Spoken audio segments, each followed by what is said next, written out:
Quanto é que custa um salário em Portugal? O tema de hoje vai ser exatamente esse. Nós vamos aqui hoje desconstruir quanto é que custa exatamente um salário em Portugal, numa altura em que se debate muito o tema do salário mínimo nacional. À medida que eu vejo os mídias a falar sobre o salário mínimo nacional, normalmente aquilo que ouço e aquilo que vejo é os mídias dizerem que os patrões não querem um aumento do salário mínimo nacional. E sempre que ouço isso, faz-me parecer que os mídias querem sugerir que os patrões não querem que os seus colaboradores ganhem mais dinheiro ou que querem ficar com o dinheiro todo para eles e, na realidade, essa poderá não ser a verdade. Também pode ser a verdade em alguns casos, mas certamente não é em todos os casos. Então, porquê que os patrões se opõem ou criam resistência no salário mínimo nacional? Porquê que isso acontece? Então, no vídeo de hoje, eu quero dar a perspectiva do patrão, portanto, a perspectiva do empregador, e vamos ver quanto é que custa um salário em Portugal. Então, em Portugal, o salário mínimo nacional, à data de hoje, é de 600 euros. E estamos a propor, em Portugal, passar-se de 600 para 635 euros.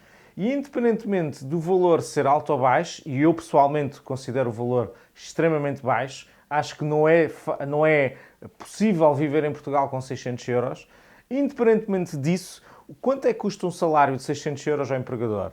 Se formos a ver e pegar na parcela dos 600 euros, é importante realçar que em Portugal pagam-se 14 salários. Portanto, o colaborador trabalha 11 meses no ano, tira um mês de férias e depois recebe um subsídio de Natal e um subsídio de férias, o que totaliza 14 salários. Então, dos 600 euros multiplicados por 14, vai dar 8.400 euros ao ano.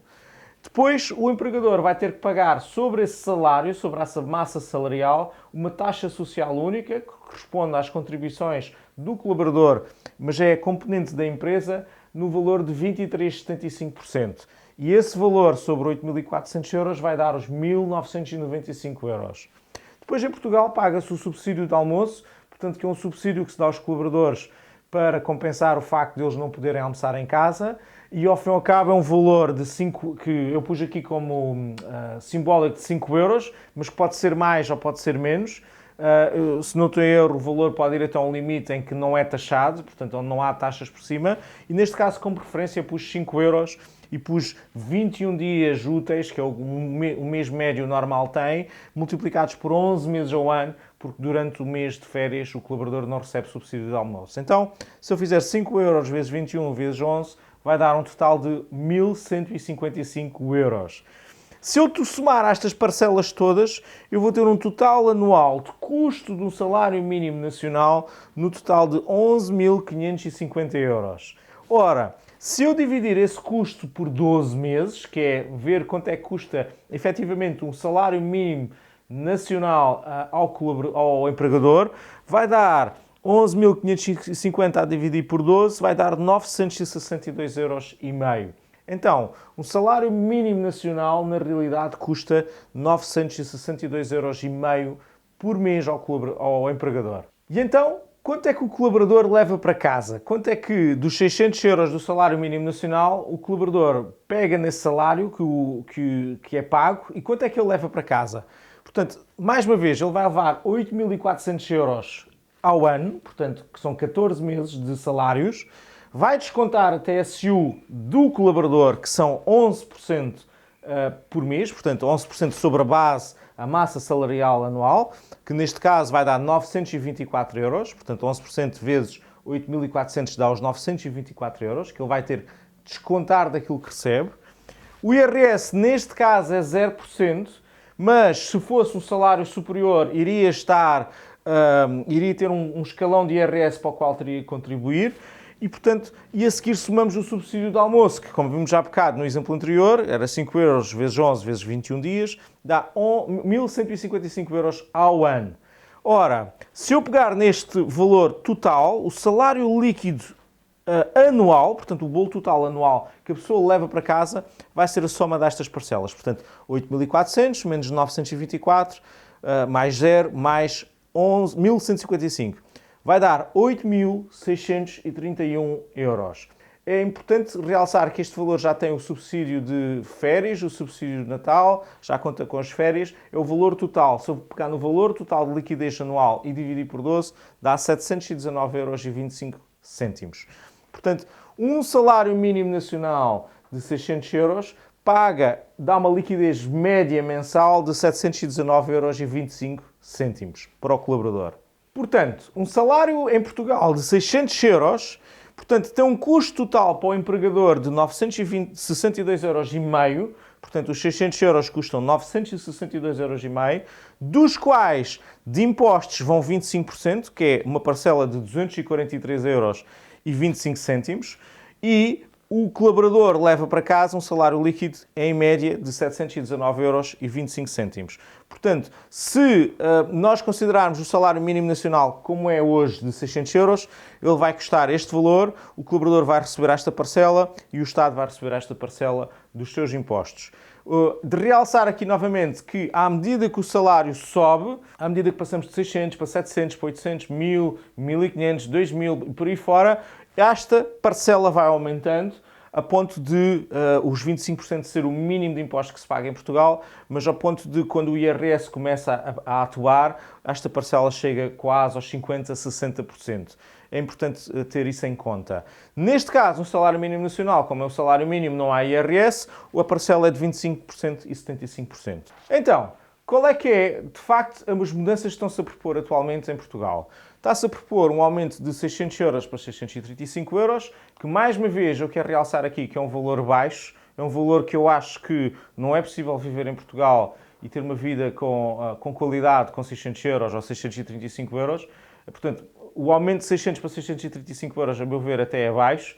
A questão aqui é tornarmos as coisas mais claras. Do ponto de vista do empregador, o custo do salário vai passar de 962,5 € para 1013 €. Portanto, vai haver um aumento de 50,53 €, dos quais para impostos vão 14,19 € e para o colaborador vão 36,34 €. Esta é a liquidez que vai efetivamente acontecer quando se passar de 600 para 635 € e para o colaborador, para o empregador, aliás, o aumento vai ser de 50 €. Vai passar de 962 € para 1013 €.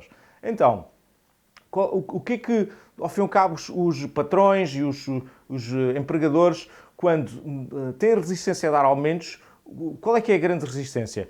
É que para um colaborador, para um empregador conseguir empregar alguém com o salário mínimo nacional, essa pessoa vai ter que, no mínimo, produzir 1013 €. Ou seja, as vendas dos meus produtos ou serviços vão ter que gerar 1013 € para, pelo menos, conseguir cobrir o custo do salário mínimo nacional. E isto, para empresas que normalmente não pagam salário mínimo nacional, pagam a mais do que isso, não tem impacto.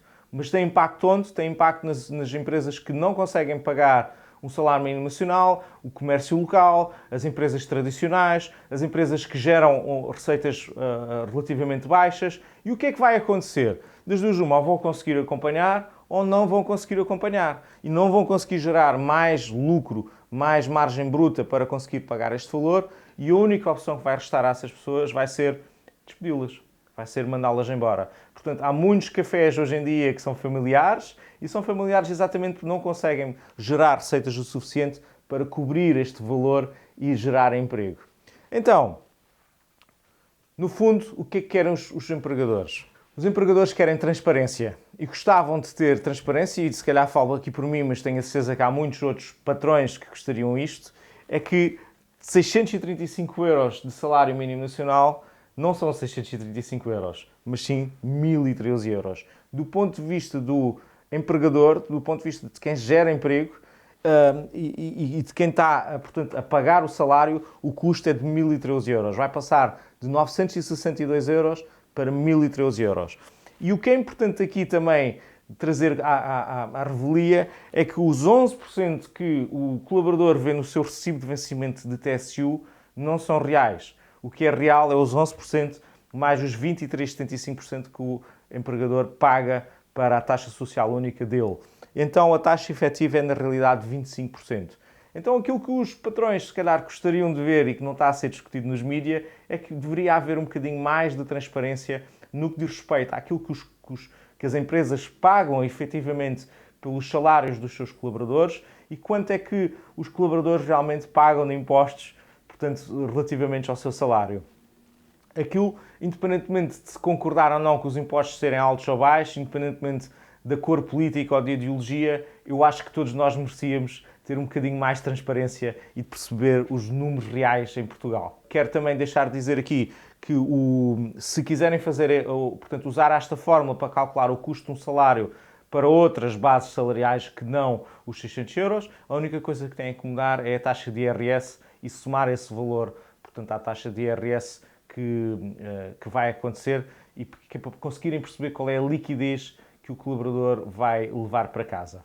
E, portanto, espero que gostem. Coloquem aqui nos comentários o que é que acham sobre este tema e o que é que acham sobre os custos de um salário em Portugal. Obrigado e até à próxima.